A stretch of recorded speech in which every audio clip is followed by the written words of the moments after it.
السلام عليكم خيارتا waxaan la joogaa maanta xafladda dugsiga hoose dhexe shaqaale primary school magaalada Hargeysa ee jooga maamulaha guud ee iskuulkaasi Marwe Faadumo Maxamed Xasan maamul soo dhaweey ما شاء الله ما بدنا وهي waatay maanta waxa sameynaysan xaflad yaad ugu tala gashay maanta xafladan kanayno waxa weeyaan kabtan soo wadnay wiigo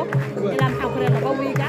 oo faskiradada ay ku tartamayeen lixaad toddobaad sideedaad tartankii baa noo soo gabagaboobay marka maanta xafladii baan qabanaynaa saddexdii maxaa kore kala soo guuleystay sigisyada iyo maxaa kore sabanada iyo yarka dadka saarkaas ka soo baxay kuwa maanta xafladda u qabanaynaa ma sha Allah waatay ardayda iyo dugsiyeedkan imtixaanka shahaadiga u fariisanayaan baa heerarka ka baxaya maxaad iga halkan fariin uga diraysaa waxaan uga fadhiyaa fariin inay u diyaar garoobaan imtixaanka shahaadiga ay Soomaaliland oo dhan la geliyaan sidii ay guul uga keeni lahaayeen ilaahayna waxaan ka rajaynayaa inay noqdaan ardayda dhigata dugsiga hoose ee shaqada Ibrahim inay xaqray kaalin fiican ka galay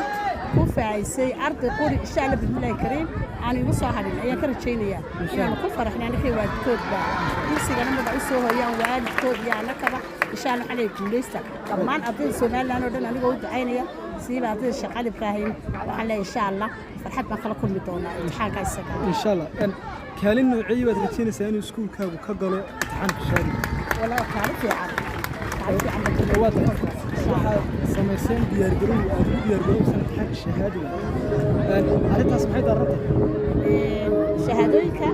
امتحان الشهادة قال ضيدا هيرجع قبل حياة بيرجرون ولا سمعت الرطة بيرجرون ولا سمعت بيرجرون ولا سمعت وحنا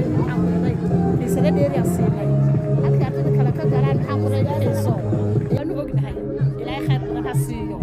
أنا متعينة مركزتان أعطيك سكول معلم سكول كهرب كشاف ساعات حسنات الله وقدر بعد لها واجبيني بكتير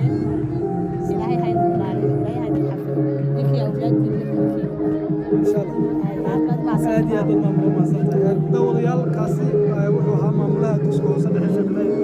من يسكن مقالة هرقيسة فاطمة محمد حسن يقور بعنيسي